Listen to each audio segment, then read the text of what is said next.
Yeah, so my name's Terry Harris, and I work for Fluke Biomedical.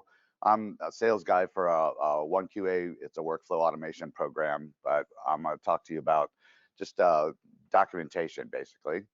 Had a quick question, two questions actually. So how many people are biomeds in the room? How many people are manager types? Okay, all right. So the one thing that I had a question, one of my guys that works with us, Varun in the back here, he was asking on, do you use an ESA 615? Was one question. Anybody use an ESA 615?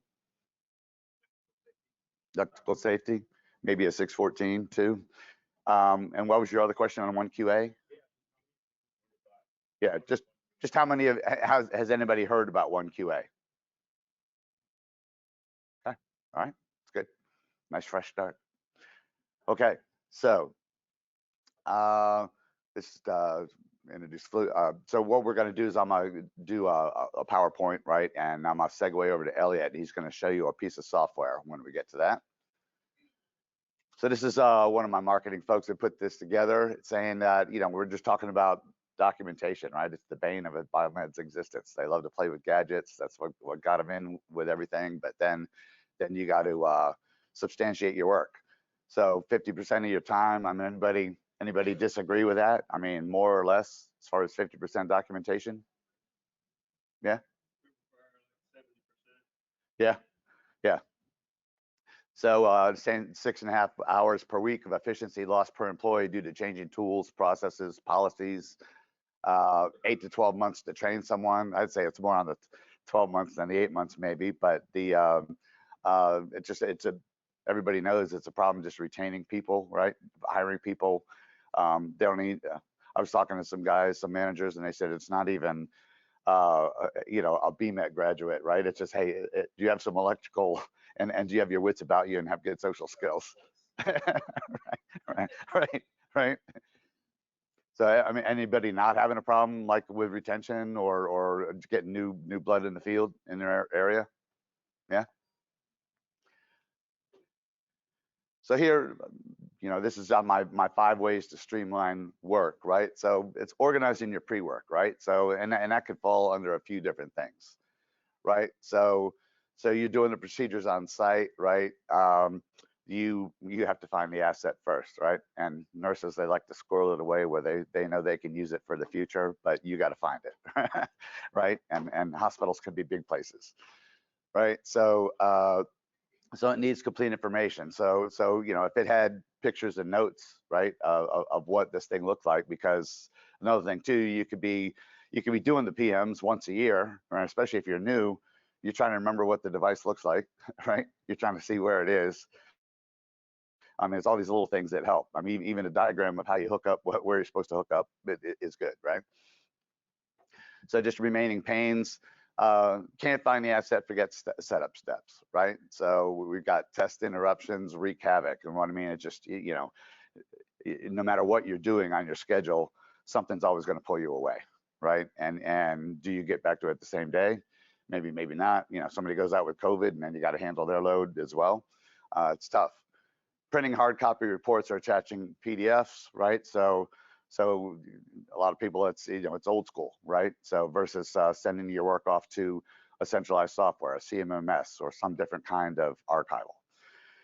Reports aren't filed or are hard to find. It's an audit risk, right? So most everybody use Joint Commission or anybody use DNV. Yeah. So it's, you know, you got to be ready, right? So, and you could be the poor guy just standing next to a defibrillator when somebody says, hey, all right, tell me about this thing, right? So it'd be nice to have a good instant retrieval to be able to satisfy them. The last one I would say, a knowledge vacuum when staff retires or leaves, right? I had somebody ask me, they said, well, what do you mean, right? I mean, does that make sense what I'm saying when you say a knowledge vacuum, right? You're going to have your experienced people, and when they retire, leave, get lured away, whatever, right? I mean, you're at a deficit for that repository of information because they were a gold mine, right? So how do you transfer that to you don't expect that of a new person, but you would like to give them structure to at least get on the path to learn it, right? And I don't know about you all, but personally, I'll take somebody who's eager to learn over what they know any day of the week. Number two, using automated tests. So, you know, we have this ethereal thing we call automation, right? That everybody's like, you know, yeah, this would be nice, right? But then now once you're talking turkey, what do you really mean? So onboard automation, auto sequencing, right? Everybody know what we're talking about by like auto sequencing, right? You're just setting up steps that just make it easier just to run a test where it's got complicated steps. You run in multiple test steps with a push of a button, be nice. Usually it's several pushes of a button, right? You pull test results directly off the test equipment, and there again, ideally you'd like to just go off to your CMMS, and it's satisfying not just your job, but then the manager has instant retrieval of it and can make it work for his metrics, dashboards, whatever he's looking at. So this on the remaining panes is just reiterating, but it's each one as we're clicking along at them, right? So if you forget the setup steps and interruptions, right? So what do? You have to have a nice patterned, just work ethic, habit, flow for everything, just to keep things going, because the manager would like to have, ideally, you want to have everybody doing the same thing, right? So that you have the same output coming out of the department. Automate report generation, right? So here's, and I get into discussions with people too, where I call it where it's either qualitative or quantitative, right? You can have a bunch of numbers coming out, right, and have the kitchen sink on the report, right? Or you can have where it condenses it and makes it easy, because maybe it's getting shown to somebody who doesn't know it as in detail as you do. They just want to see red light, green light, right? They just want to say, you know, do I have to worry about this? I know, like if you're an ISO, right, and you've got your clients, say you handle ambulatory surgery centers, right? You show up there, and in your wake, after 200 devices or whatever you've checked every 1 or 2 days, you just want to leave a nice little concise report, right, that says what you did, and it's going to have little pass fails on there, and maybe a little billing item to it, right? And that's all you care about, because you're a third-party contractor to them. So predefined reports using software to reduce manual data entry, right? So Elliot was a biomed in a hospital. I was more on the other side, on the clinical side, but he always tells me that it's pencil whipping, right? So that you're just what your mind's putting into your hand to write on into data entry, right? Just either handwritten or Excel sheet or something. It's prone to having values getting transposed. You're tired, right? It's late, whatever, or early, and you're just looking for something for consistency.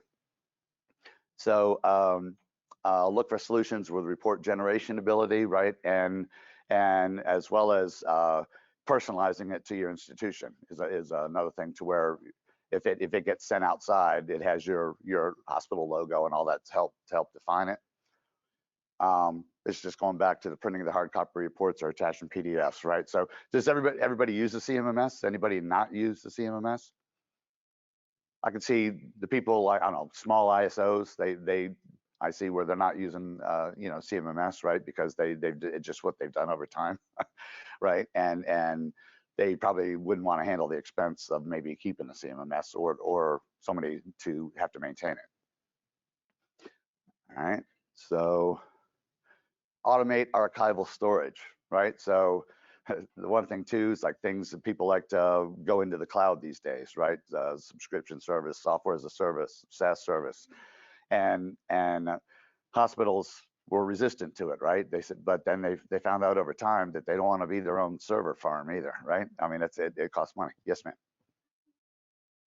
Yes, ma'am. Absolutely. That's easy for me to do. Oh, you're welcome. So yeah, so getting back to the archival. So you know, people, you got like Amazon Web Services, right? It's a big one. It's one we use for cloud service, and there's still a stigma about it with some people that you talk to. But I mean, does anybody have a problem in their institution where they say that they're not going to use cloud still? Yeah. I mean, I think we're pretty much there. It's just that especially the cybersecurity teams are the ones that are, it's their job to worry about it, right? So that's the ones you probably hear about it the most. So, and then to me, the other thing too is archival storage and backup. We always hear backup, but then when you actually have to use that backup and pull it up, that's always easier said than done too, just going through the steps of what you have to do. So it's just things that I think need defined, and IT departments generally are pretty good. That brings me another question. So do biomed and IT, do you have like a hybridized liaison style position that somebody does kind of both there? Yeah, whereas it used to be where IT they were siloed, right, and they didn't work a lot together, whereas I'm starting to see that happen a lot.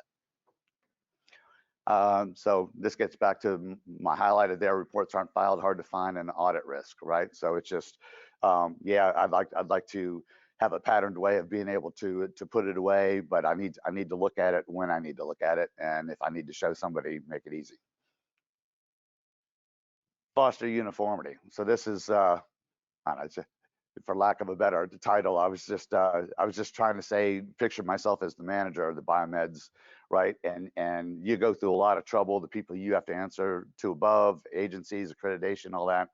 And you want your biomeds just putting out the same thing, right? If you pull a guy over from another place, he's going to work for you. He says, well, this is the way we used to do it over there, right? It's not really what you want to hear as a manager, because you go through a lot of trouble to make sure that, hey, this is what we're going to do it. People might be using alternative equipment maintenance, right? To say, okay, well then, as a committee, I'm sure they've arrived at a decision on how they want to go about it, what they want to use, right? There's a lot of debate on how much gets AEM'd versus has that, versus defib ventilator anesthesia machine that really needs, tested every time. So retaining testing knowledge and facilitating its transfer, biomed training at support at the test site, right? So this is when I segue over to Elliot, we're going to show you something that will it helps train the biomed. Making it easy to output uniform results, right? So you're looking at it when you have a modality or a class of device that you're testing and doing PMs on, that it's getting the same style results each time, right? And that's just finishing off on that knowledge vacuum when staff retires or leaves. I mean, anybody got any I don't know, pearls of wisdom based on that, or things that they would comment to say that it would be different on the way we're thinking? Yeah. So like I said, this is about it for my stuff. Really, mine's short and sweet, which is nice for you.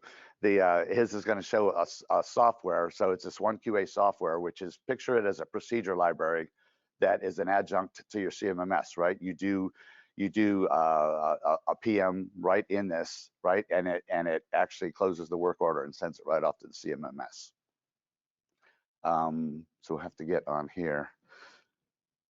Let's see, we got, and everybody, so everybody knows about our advantage training too, like if you ever need training for your techs or whatever, right? So that it takes you through modules to learn any piece of Fluke equipment. It's got learning modules, self-paced, just to be able to do it. All right, so let's watch your foot here. All right, so he's on. Yeah, he switched over. Yeah, just to HDMI too.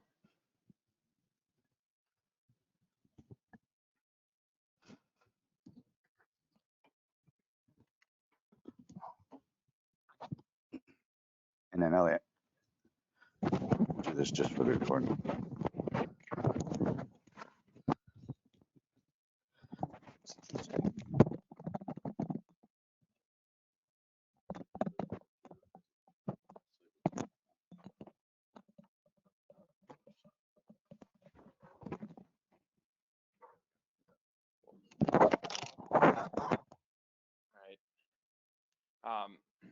I'm Elliot. I work at Fluke.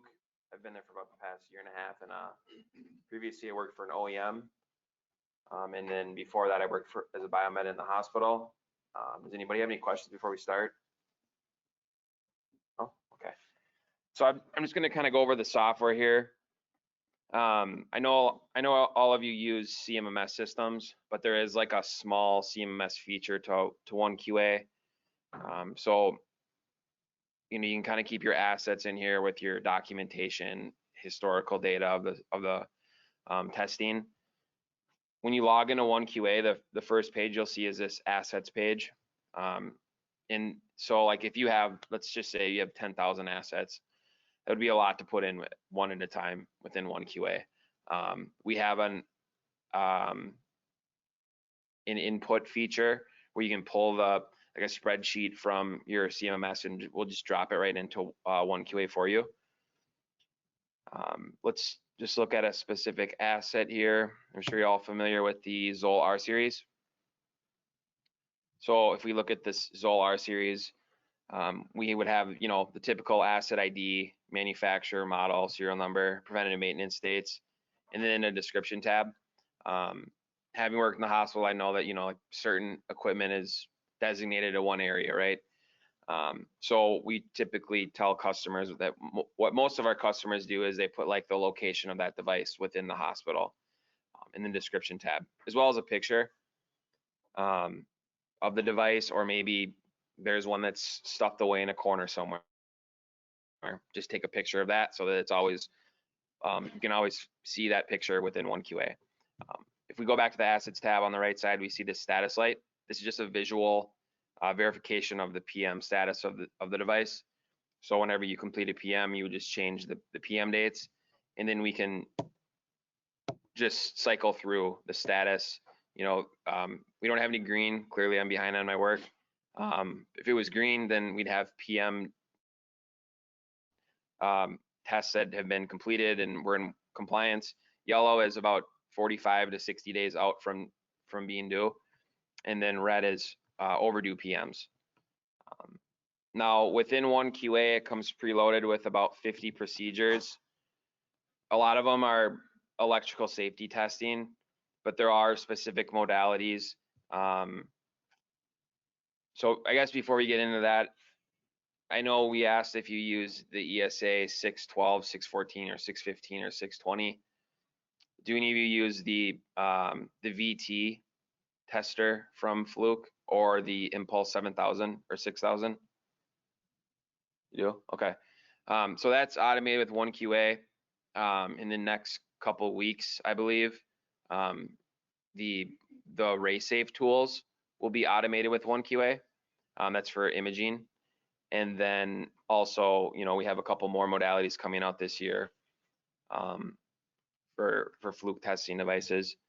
So within 1QA, we prepackage it with, like I said, certain specific PMs.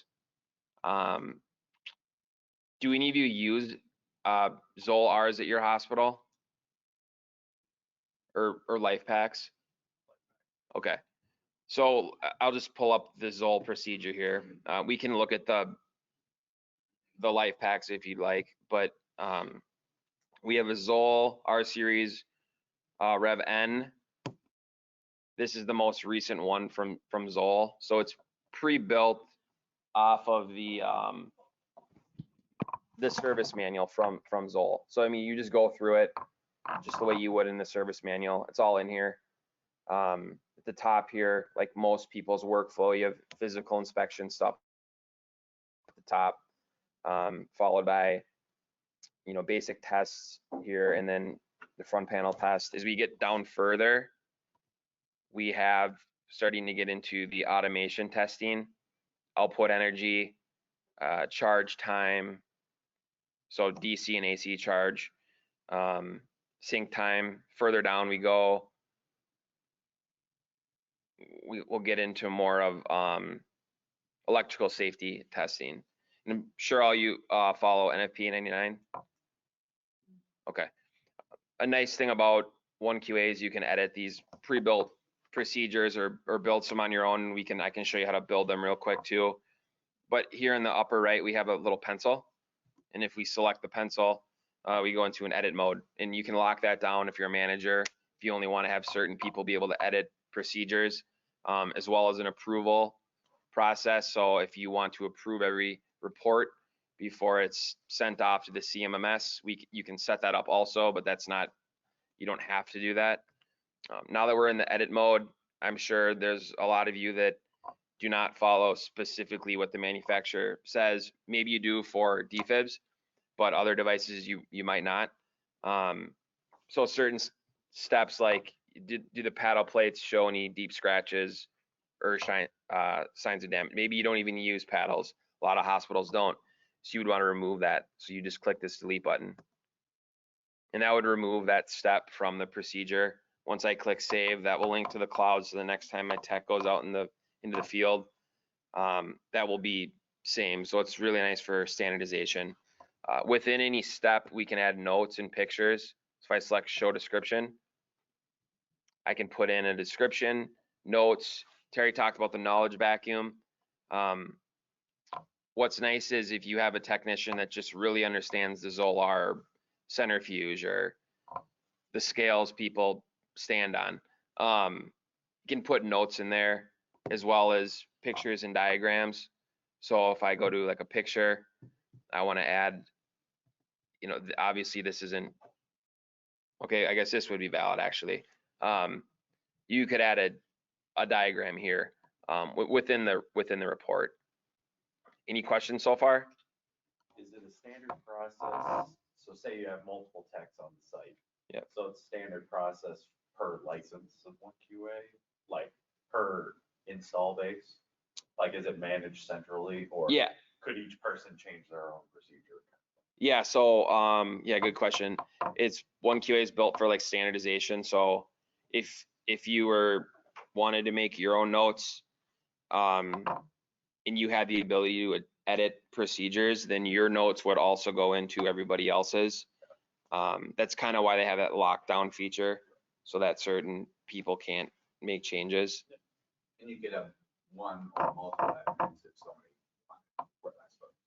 I mean, but if like, let's say you really wanted to do something different and your manager said, yeah, you know, go for it. You could just make a copy of the procedure and then add your notes to a different copy, and you wouldn't have to rebuild it. You would just, there's a button where it says make a copy, and that's it. Right. Yeah. Be used as an approval process too. Yeah. To send it over to somebody before you change the actual. Yep, definitely. Any other questions? Okay, so that's kind of how that editing feature works. I'm just gonna get out of this one real quick.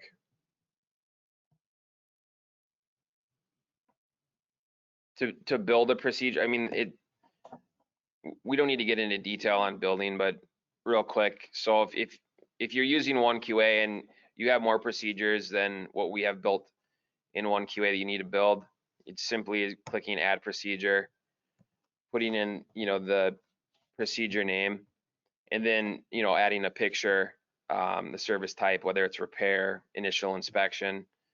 And then here at the bottom, we have a toolbar.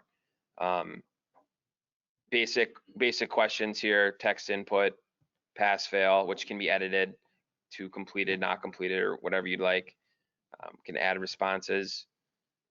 And then obviously your tolerance questions with a low limit or a high limit. There's a few things here I'd like to show. So electrical safety settings. If you, let's say you adhere to the NFP 99, you don't know what all the standards are, you can go down here and select NFP 99. I'm sure you all know what the, you know, a lot of these standards, but we can select certain tests and then it populates limits. And then that changes to, if you were to select like IEC 60601, then that would change the limits down here. So it's just nice to not have to worry about what the standard really is because it's already pre-packaged into one QA. If we go back to the assets here, let's just run a test with automation. I don't have testing equipment, but I have an emulator. It looks pretty similar. It moves a little faster than what it would look like if you were doing it yourself, but I'll just highlight, you know, what would change.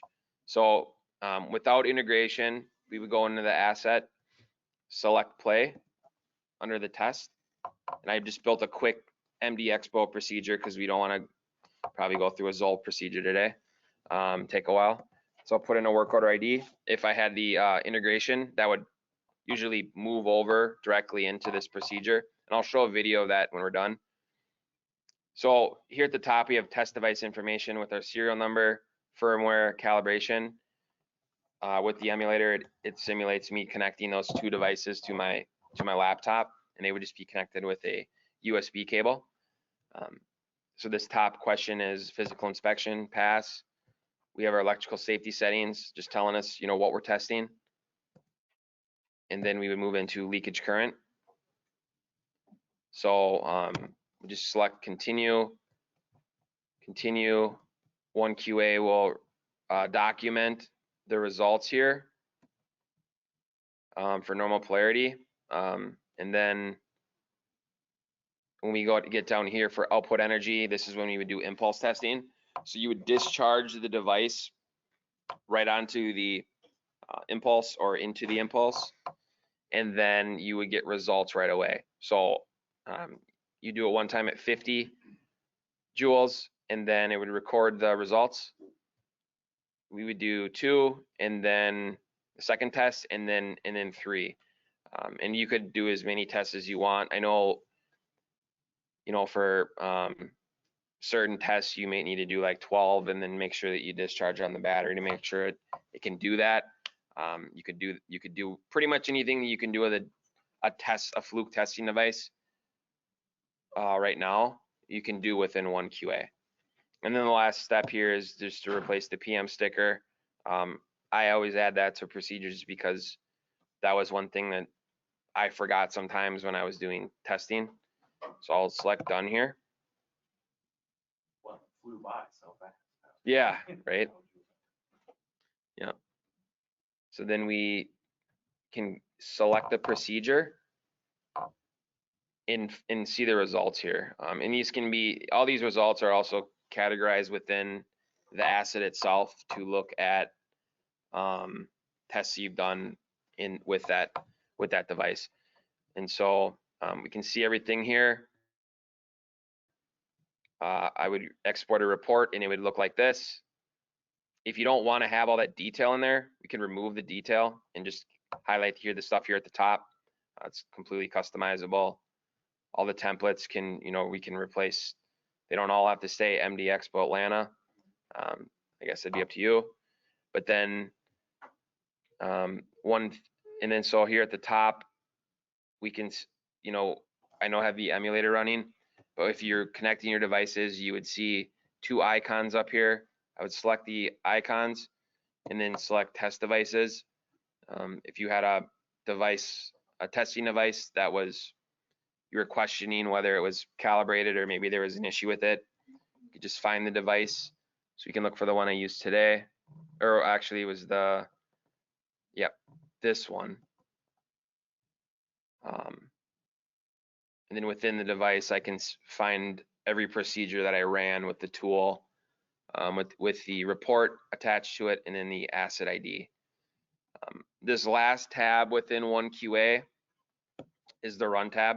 Probably my favorite feature of one QA. And I guess a good real world use case for this would be if you're doing, let's just say a scale PM, and a nurse calls and says, the blood pressure cuff isn't working in OR 12. You would just close the report, come back, the next day or whenever you get back to finishing that scale PM, open this up. I can see that I started these 4 procedures. I'd also be able to see if my teammates and technicians have open procedures. I'd find the one, I'd select play, and then I would just start where I left off. So here I still need to finish the calibration. I didn't lose any results. I still have timestamps for when I started both times, and then those would be attached to the report. I would finish this procedure, and then it would push all that data back to the data tab, where we could then push to the CMMS. Any questions? So those in progress don't report out until they're completed. Yeah, they don't report out until you complete them. They will be open. You could archive them, say you started a procedure and realized that that service work didn't need to be completed, or that had already been initially inspected, you could archive it, still be in one QA, but you wouldn't see it. You'd have to go look at the archived procedures. And then, so we talked about the integration. So I just want to show this video of what integration could look like. What CMSs are you guys using? TMS? Okay. Okay. Any other ones? Ames? Nuvolo. Okay. So here we go. This is for you. Okay. So we have integrations already set up with a few of those. TMS, Nuvolo, there's a few other ones, True Asset, but we're working on them all the time. So this video is of Nuvolo. This is just your typical work order at the asset. This is a preventative maintenance test. So I'm gonna select play here. And so actually, I'm gonna rewind that a second. So this is Dylan. We just screen recorded his video. Up here at the top, he's gonna select launch 1QA. As you can see, we have an asset ID listed here, the work order number. It's gonna open 1QA by just the click of that one button. Okay, so here at the top, we see the date and time that Dylan started. This work order ID is a link to the work order within Nuvolo that auto-populates. The same thing for this asset ID. So as we go down, we see our test device information, electrical safety settings, and then he's going to do a quick visual inspection, mains voltage testing, and then he's going to select done here at the bottom.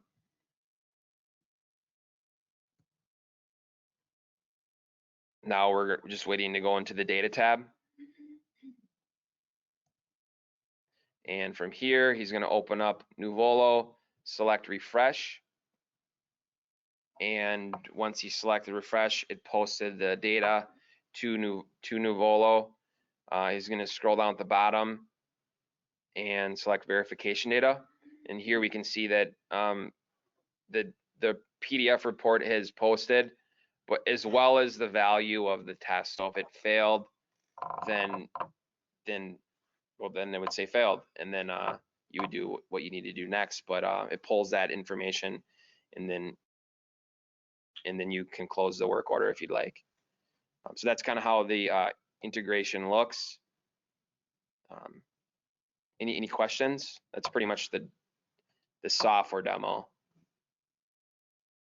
The only thing I would add to this, that's part of this Nuvolo thing, right? So if you're familiar with CMMS integrations, there's various, complexities of what was done, right? So with TMS, right, when you're in your first phase of TMS with an integration, it's appending PDFs, right? You're not manipulating those PDFs, but that's how it's packaging and attaching, right? So this is the Nuvolo, it's a slick GUI that they have, right? Then that's a deeper integration. So it's pushing a JSON file, which is a JavaScript file, just to take package right over just to complete the work order. So that's so just know, every CMMS vendor that we work with, we have an open API that can work with anybody's, but and we've scoped out with the different companies like, oh, yeah, we can do this, but it doesn't necessarily mean that we've got that common customer where they say, yeah, we're doing it and we're up and running, right? But anybody we talk to, it's like it's not a conversation where he says, oh no, yeah, we can't do that. We can. It's just are we? If that makes sense. And as minimizers and names and all of them, I mean, we're working with all of them right now. So any questions on the CMMS part of it, or something unique that you might have? No? Okay, good. Is there so you have pre-built procedures in there already for Yep. FDA 99, electrical safety, things like that? Yep. Is there any sort of either CMMS integration with pre-built procedures already in the CMMS, a two-way street, or? Not yet. When a customer uses or purchases 1QA, we kind of hand hold them. We usually do like 3 or 4. I do 3 or 4 sessions with them to show them how to use it, and then we always build procedures with them. So typically they'll give me procedures, I'll build them in front of them, and then we switch screens and let them build the procedures. I'll be honest, the first procedure I built probably took me an hour and a half. Now I could probably build the same procedure in about 12 minutes. So there's a little bit of a learning curve to it, but it gets easier really fast. Well, the procedures are built manually. E- Is there any import to? So we're working. Like canned procedures that you can import. ACRI, is that ACRI, right? ECRI. ECRI, okay. Those ones probably aren't they aren't in 1QA yet, but I mean, we'll probably write that down and look at that. We're working on a procedure input or import tool from Answer. If you guys use Answer at all, I don't know when that's going to be completed, but that would be probably the first import tool that we would create. Do you guys use this ECRI? You use them obviously, right? The ECRI. Yeah, sometimes I think we're trying to go through AEM. Okay. So we're going to be modifying them anyway. Okay, so that if we were to take them and build them the way that ECRI wants them, but then give you the ability to edit them, would that be a positive? Like, would that, it would? Okay, Another we'll one look we're at that looking for sure. Another thing we're looking at that's similar is the one source procedure and manual library. One source? Yeah, one source. They have the manuals for all the PMs and everything like that. But they're also adding some limited procedure information for checklists. Okay. Things like that. And would they be based on the model? Yeah. Or not just the modality? No, model specific. Okay. Yeah, so I mean, as far as import tools, that's what we have right now. We will look at that for sure. To me, the utopia is you're trying to be everything to everybody, Oh. right? And it's to me, it seems like unattainable, right? But you're trying to get as close as possible, right? So if there's procedures that are out, you've got a certain repository of canned pre-made procedures that works, but you still need to have that end user be able to customize what they want, pare it down, make it as complex as they want, right? So that's what we're trying to do. Could I ask, I was wondering, you were talking about the checklist within the CMMS. Is that how a lot of you use your PM checklists? You load them into the CMMS? Or like when I worked at the hospital, we kind of just had, I mean, it was a while ago, but like you print off a document, fill it out, and then scan it in. I don't know, is that kind of how you guys are doing it still, or you scan them in? Yeah. We're starting to use the CMS. Okay. But some of the equipment, because it's high risk. Yep. You have to do it according to the manufacturer's. Yep. Details, so that we don't deviate from, but Yep. others. Okay. Yes. Yep. So then we built all the model specific and PMs to the manufacturer standards. A lot of them are like ventilators and defibs and stuff like that are, like I say, not every piece of equipment's important, but those are like really important. So we built them. Yeah.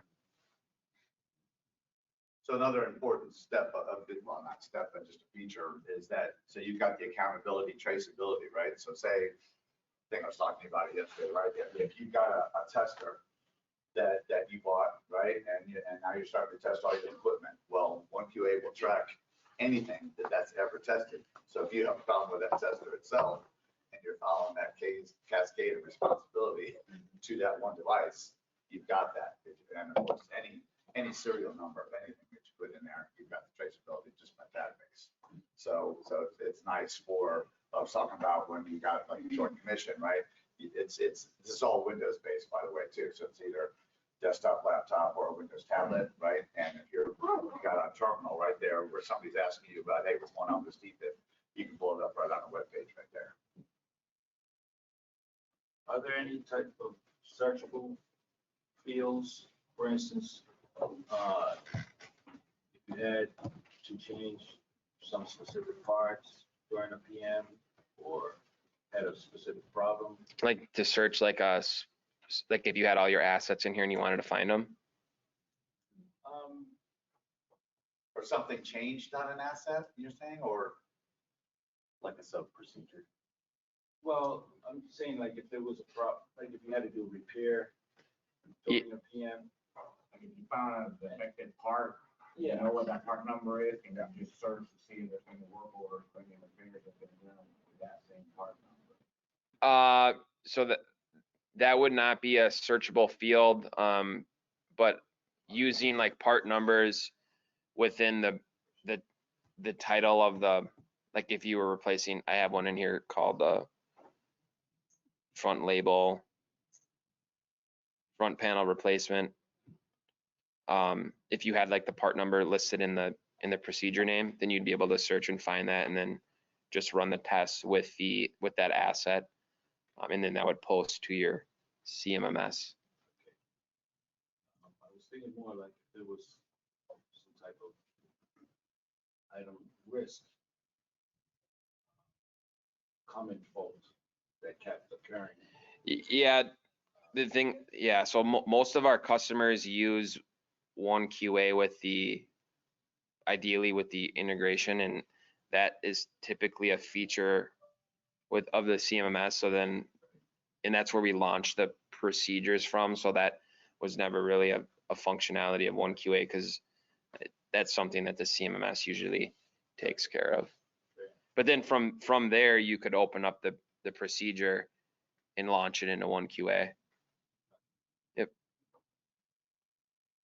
Any metrics or reporting in here that would justify the purchasing this to show that it's improved our workflow or reduced how much time we're spending on paperwork? So that's actually what we're working on right now. I was talking with TMS actually yesterday, and we're going to initiate a study where we're doing time flow, right, for everything, because then it's not supposition, it's actual real data, right, of saying how long it takes, breaking it down. So say an electrical safety test, say, well, it only saves 2 or 3 steps, right? Well, what do those mean? What does that breakdown truly mean in time? Which, and the time's money, right? So. To follow up to that, is that, were you thinking KPI showing the metrics or?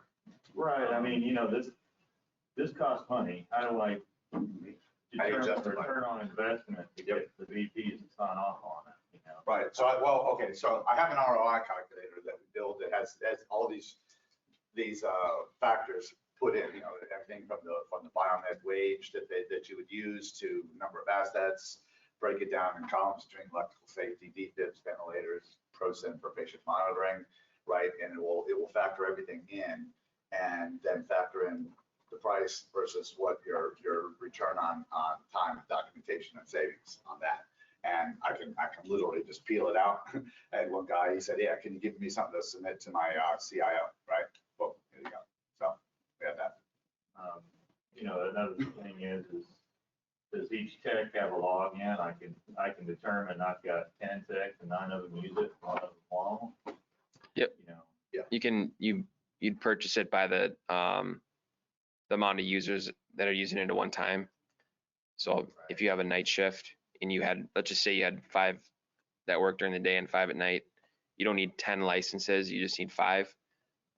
So then, so I mean, that's how it's I have some kind of audit log site, say I've got a tech that's not using it. Why is he not using it? He doesn't like technology, he's lazy. You can see that, yep. He's pencil whipping on his reports, what's going on, right? Yep, you can see that within the licensing portal when they're logging in, and then you can do what you need to do then. The one thing I would say we need to improve though is metrics by dashboards and things like that a manager likes to look at. That needs some work, I think, for them just to be able to show them that. So. I mean, at our hospital, it's easy to justify a $10,000, $15,000 piece of test equipment, because I can say, every time I call a manufacturer and it costs this much, so you just tell me where you want me to spend the money, and it's, but with this, there's no obvious, immediate return for a VP to say, sure, I'll sign off on that. Right. Well, a big thing I like just between, it's not just the document savings time, but just everything tangential with the accountability of it, right? The control of the manager using it, because you want, to me, it's like you need everybody doing the same thing, right? But I like what you're saying as far as, okay, I need to truly pinpoint it to make sure that I know who to maybe counsel or something, right? So, yeah. Just to add to that, one of the things that some of our customers have done is sit down with the trial version of it, have their techs use it for a while, and you see the difference. And then using that real data, delta between current state and what happens when you use what's doing, it makes for a pretty strong case. So if, we can talk offline, but we have the ability to deploy licenses with folks if they like for 3 to 6 months. Go try it out, see if it's working for you, and then use that to co-develop that ROI. Yep. Bring it to you. And we're even doing pilots with people where we're integrating with the CMMS, right? And say, okay, here's what you see, right? That's better proof for yourself than me telling me what I want you to hear, right? Any other questions? I mean, I'm not, our presentation here just depends on the Q&A, we always allow. I mean, it's not quite the full hour, right? But we got, what time is it now? 10 minutes left. 10 minutes left. So just a question of any other things. Is it something where, getting to that question of a pilot, is it something that's useful for somebody to use, integrate with a CMS, have a pilot, right? And use it for a period of time, right? So is it something where, what's a good period of time? Is 60 days enough, 90 days enough, right? I mean, how long do you think it takes to properly evaluate? Because one of the things I'm getting to with people having shortages is having an experienced guy be able to play with it, tackle it, evaluate it, and in a given amount of time, right? Given everything else that they have to do. So, I mean, what do you think is a good amount of period of time for a trial? At least 6 months. So, yeah. Yeah, I know another delay at our hospital. We're in the process of starting a 1QA trial, and one of the pitfalls to starting was just getting the software approved with our IT department to go on our computers and stuff. Yeah. Which added like 3 weeks to the process. So you guys worked with us and gave us some extra time to test and stuff. Yeah. So I'm just curious. When you archive like a service manual along with the procedure? I mean, it's not, it's an excerpt more for the manual than the manual itself. Yeah, the whole manual doesn't go into 1QA because it's linked to the cloud, and then it just bogs down the time that it loads. But some people they just cut and paste the certain steps, right? So if you had 30 different things you need to do, if they really want to, they'll just copy and paste those pages within the manual.